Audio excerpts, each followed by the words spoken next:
Actually, history niyan, yung mag-ina na nakatira sa Ariton, bali 2001. 24 years na sa akin yan. Duda ako, sir, na fake eh. Anong ibenta mo? Dito lang sa Pinay Stars! Alright, pasok, boss. Sir, good evening po. Magandang gabi, sir. Ano ka sa Good evening, sir. Alright. USPI. Wow.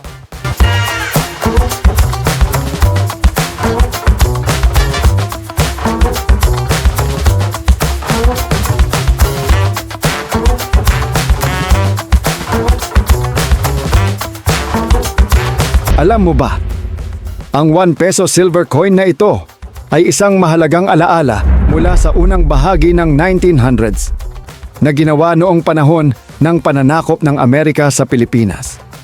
Gawa ito sa tunay na pilak at tampok ang isang Filipina na may hawak na martilyo at nakatayo sa tabi ng palihan. Sumisimbolo sa lakas, kasipagan at tibay ng loob ng mga Pilipino.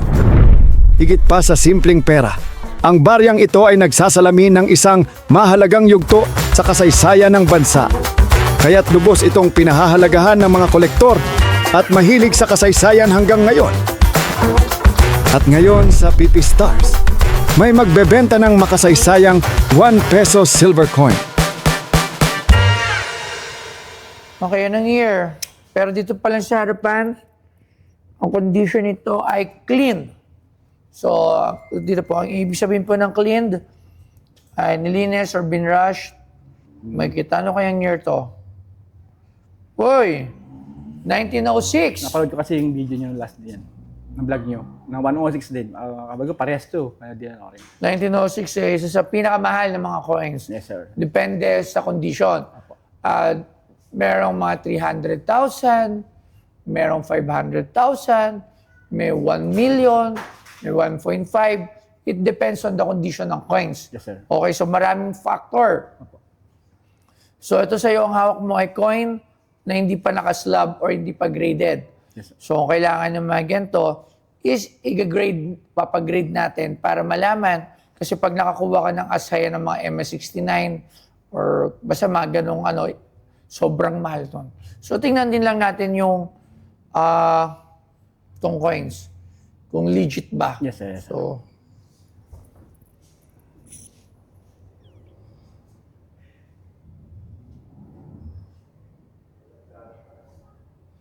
alright.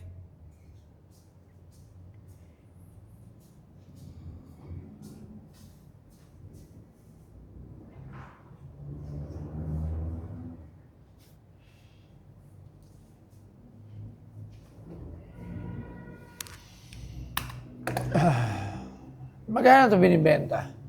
Actually, history niyan, yung mag-ina na nakatira sa Ariton, bali 2001. 24 years na sa akin yan. Nagkatrabaho ng waiter sa Sangkalan.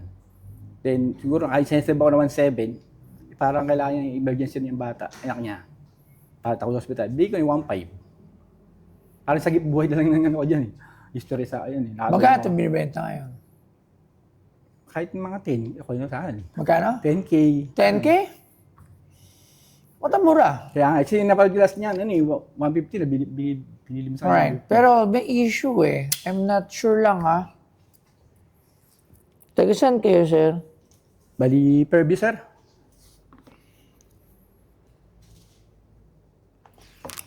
Duda ako, sir, na fake eh. Ano po Sa fake 1906. Kasi, ito yung coins na binaliktad yung 9 at ginawang 6. Mood po ba? Opo. Kung di ako nagkakamali. Pero para to make sure, tawag tayo ng expert ha. Yes, sir. Okay. Okay. Tawag lang tayo ng expert. Okay. Si Sir Angelo Bernardo, syempre, sa mga batikan natin na at nakahawak ng 1906. Sir! Hello. Sir Angelo! Ay, sandali ah. Rich, wait mo nga sandali ah. Pamute mo sandali. Rich, pamute sandali. Hello. Alright. Sir Angelo, meron ako ano dito eh. Sorry. USPI, pero sa una pa lang, sabi ko cleared na eh. Nilinis na, di ba? Ano na?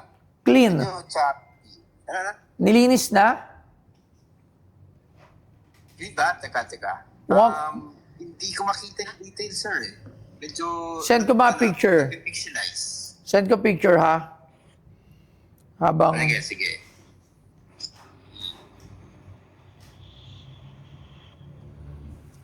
Ayan, isa pang issue, yung year date, it's 1906.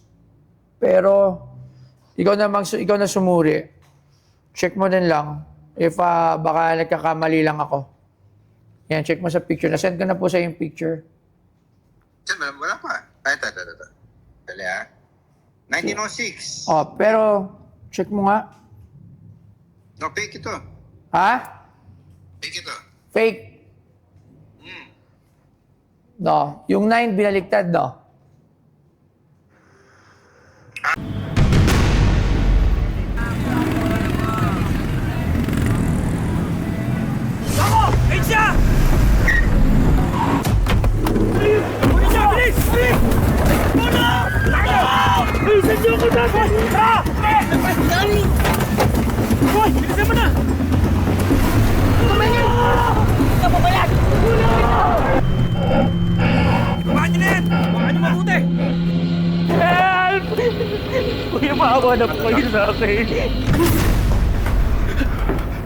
Kanta mo na nalalaman mo.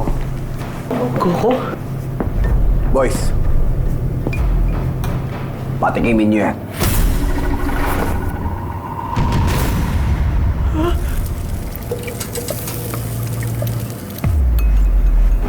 Oh, ito ba?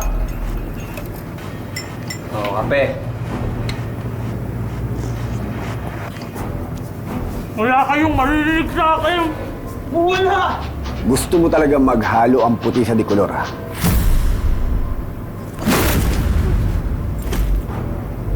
Palambutin niyo! Di ako bibigay! Mahangin ka na ngayon, ha? Sige. Tutukan yan. Tapatan niyo ng pinakamalamig!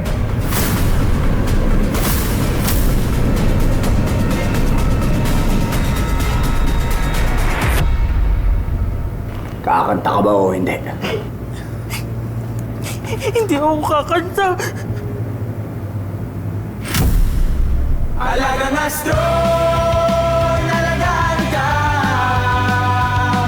sa bawat yugto ng buhay. Alagang astron, alagaan ka. Ganyan ang alagang astron. Alagang maasahan mo.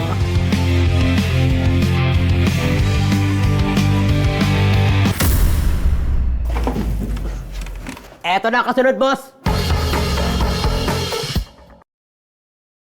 Silver ba siya? Pacheck nga sa ano. Edong silver, pacheck nga. Hindi yata silver eh. Pero titingnan mo na rin. Sige. Sige, check lang natin. Check lang natin guys kung silver. Pero yung 9 niya, yung 6 niya, 9 eh. Tama ba ako? Marunong na ba ako? Hindi, mukhang ano to, manufactured to na coin. Kasi iba yung itsura nung babae eh. So hindi siya yung tinatanggal yung 6 nilalagyan ng bago. Iba yung altered. Kasi yung altered, dalawang coin yun na original.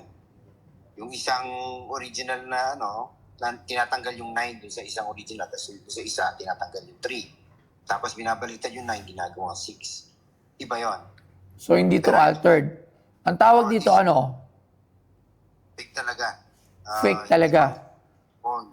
Manufactured na coin nito. So yung mga ganyang fake, if it's fake, sino mga nagmamanufacture niyan? Usually, yan eh. Marami nakukuha sa Macau at sa Hong Kong. Minsan nga, binibenta na sa bangkete. Oh. Alright. So ganun, rampant yung 1906. Kasi alam nila na mahal. Oo, kaya lagi pinipake yan. Minsan nga, ano pa yan eh, yung pag tinimpang mo, pareho sa original yung timbang. Kaso lang, kinakapalan nila yung coin para mahabol yung timbang, pero hindi silver. Okay. Edong, ano na? Okay, so ito lang natin. So if it's fake, may value. Parang meron na tayo yung dati 1906 na peke. Di ba meron na tayo yan na encounter dati, 1906?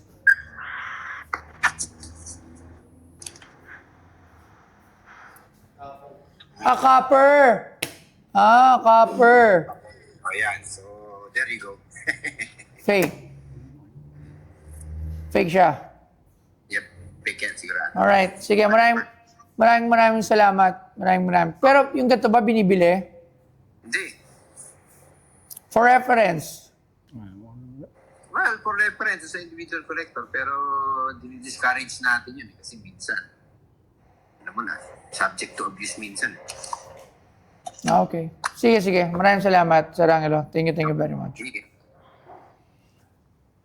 Picture. Hindi siya silver. Nga po eh. Hindi rin siya, it's fake. Pero gusto ko pero kasi Parang ano lang din. souvenir. No, need ko rin kasi pagtrabaho ko lang. Trabaho ngayon eh. Kung nga pala ganun trabaho. 1,000? Okay, sir. Alam. Alright. Maraming salamat. Thank you. So, thank you very much. Alright. So guys, sa mga naghanap nga pala ng suit ko, available siya sa Toyowear. At syempre, Boss God by Boss Toyo. Alright, thank you.